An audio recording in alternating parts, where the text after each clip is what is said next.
Stop. Don't move. You are standing on a fortune. Millions of red gemstones right under your boots.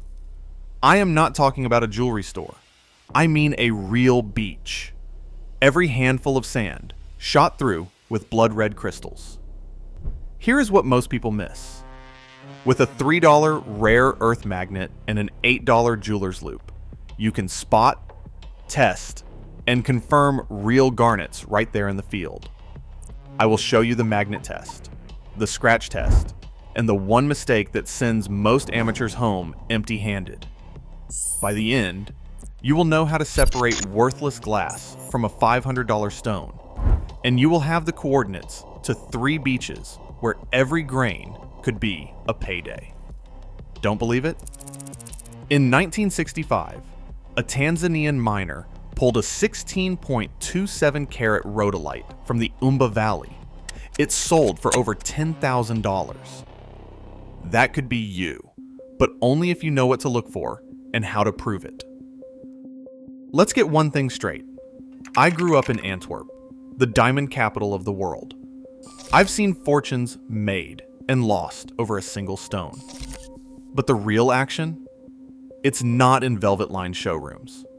It's in the dirt, the surf, the places most people walk past without a second glance. Beaches from New York to Washington, and from California to India.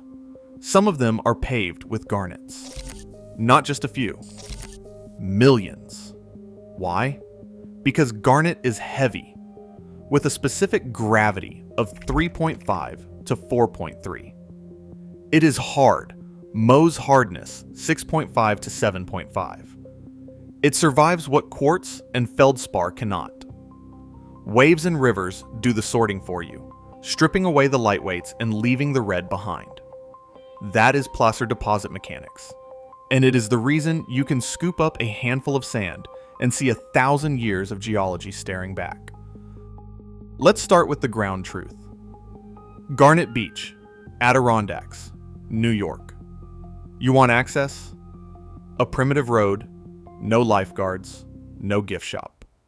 Just you, the lake, and the sand. Park along the eastern shore, hike in, and you'll see it. Bands of deep red, especially after a storm. Most of what you'll find is almandine, the workhorse of the garnet world. Iron-rich, slightly magnetic, dodecahedral crystals if you're lucky. Under 5 millimeters, it's sand. But every so often, you'll spot a chunk big enough to make your heart skip. No major documented public finds on record here, but the geology is right, and the Barton Mines are just up the road. Now, Barton Mines, Gore Mountain, New York. This isn't just a mine, it's the world's largest garnet operation. Running since 1878. Henry Hudson. Barton bought the whole mountain, and for good reason. The garnets here are monsters, some up to a meter across. Most go to sandpaper and water jet cutting, but during World War II, Barton Garnet polished the glass for bomber sights and aircraft canopies. Want to see it for yourself? The mine is open to the public from July through early October. Tours run 3 times a day, 10:30, 12:30, and 3 o'clock. Adults pay $18, children pay $10, and you pay by the pound for what you haul out. The site is flat, wheelchair accessible, and you can dig at pit number 1. I have seen families walk out with buckets of rough, some of it clean enough to cut. The biggest single crystal on record was nearly a meter across, but so far there's no gem quality monster with a name and price tag. Yet. Let's move west. Ruby Beach, Olympic National Park, Washington. You drive down Highway 101, park on the bluff, and walk a short trail to the surf. The sand here is dark, almost black, but look close. After every big tide, you will see streaks of red. That is garnet, sorted by the Pacific's relentless waves. No major named finds, but the density in is real. I have run a magnet through the sand and watched the grains jump. Most are almandine, under 5 millimeters, but the occasional larger piece turns up, especially after storms. The best time is late spring through early fall, when the tides are right and the crowds thin out. Stinson Beach, California. 20 miles from San Francisco, but a world away. Free parking if you get there early, bus service if you don't. The sand is pale, but after a winter storm, you will see red lines at the high tide mark. Again, mostly almandine, but the occasional pyrope shows up. Deeper red, less iron, less magnetic. No documented public finds with names and values, but the geology matches. The real trick here is patience. Most stones are small, but every so often, a clean, faceted piece turns up in the pan. Let's talk about the science. Quick and dirty, the way I learned it in Antwerp, but with mud on my boots. Garnet survives where others don't because it is dense and tough. Specific gravity is 3.5 to 4.3. That means when a river floods or a wave crashes, quartz and feldspar get swept away, and garnet settles. Over centuries, storms and tides concentrate the red, winnowing out the weak. That's why you see bands of garnet-rich sand after every big blow. It's not magic. It's physics. Now you want to know what you are looking at? Here is how you prove it. Field tests. No nonsense. First, the magnet test. Grab a $3 neodymium magnet from any hardware store. Hold it over your sample. If it is almandine, you will feel a slight pull and maybe see the grains twitch. No other red gemstone does that. Not ruby, not spinel, and not glass. Second, the scratch test. Find a piece of glass, an old bottle, or a window. It does not matter. Try to scratch it with your stone. Garnet, on the Mohs scale, 6.5 to 7.5, will leave a mark. Glass will not scratch garnet. If your stone fails this test, toss it. Third, specific gravity. You need a $15 digital pocket scale and a cup of water. First, weigh your stone dry. Then weigh it while suspended in water. Divide the dry weight by the difference between the dry weight and the suspended weight. If you get 3.5 to 4.3, you are in business. Anything lighter is probably quartz or glass. Last, the loupe test. An $8 jeweler's loupe, 10 times magnification, from Amazon or any gem shop. Look for dodecahedral crystals with 12 faces and sharp edges. Natural garnet, especially almandine, favors that shape. Glass is rounded, with no faces, and may contain a bubble or two. Let's get specific about value. Most beach garnets are under 5 millimeters, worth pennies, maybe a few dollars a pound if you sell to an abrasive dealer. But find a clean, faceted stone between 1 and 5 carats, and now you are talking $50 to $500, depending on color and clarity. Pyrope and rhodolite, especially from Tanzania's Umba Valley, are the real prizes. In 1965, a miner pulled a 16.27 carat rhodolite, round, brilliant cut, from the Umba River gravels. No name is on record, but the stone sold for over $10,000. That is $600 a carat, and the market has only gotten hotter. Large, clean rhodolites, 10 carats and up, can hit $1,000 a carat if the color is right. But here's the truth. Odds are low. For every 1,000 stones you pick up, maybe one is clean enough to cut. Most are too small, too included, too dark.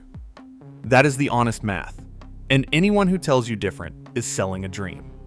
If you want more locations like this, exact coordinates, field guides, stones most people overlook, subscribe now. I have spent years mapping these sites, from the Adirondacks to the Outback. I will show you where the geology lines up, where the access is legal, and where the ODDS, while never great, are better than zero. Let's get back to the types. Almandine is the bread and butter, deep red, iron-rich, slightly magnetic, and it often forms dodecahedral crystals. Pyrope is magnesium-rich, less magnetic, a deeper red, and sometimes shows a purplish hue.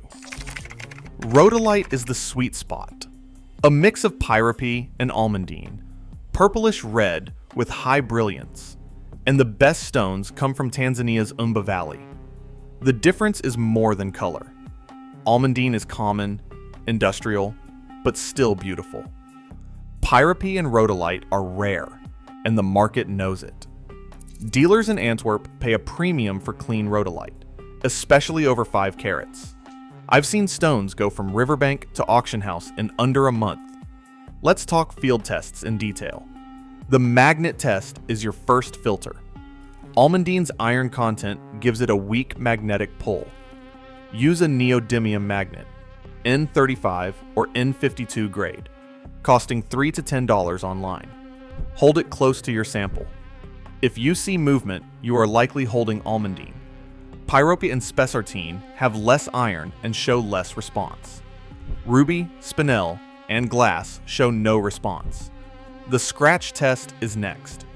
Use a Mohs pick set if you have one, costing $15 to $90, but a piece of glass works in a pinch. Garnet scratches glass, not the other way around. If your stone cannot mark glass, it is not garnet. For specific gravity, a $15 pocket scale and a $30 specific gravity kit make it easy. But you can rig it with a cup and some fishing line. Weigh your stone dry, then weigh it in water. Divide the dry weight by the loss in water. If you get 3.5 to 4.3, you are in the right range. Glass is lighter, quartz is lighter. Ruby overlaps in range, but is not magnetic. The loupe test is about habit. Garnet forms dodecahedral or trapezohedral crystals. Look for sharp faces, natural inclusions, and no bubbles. Glass is smooth and sometimes has air pockets.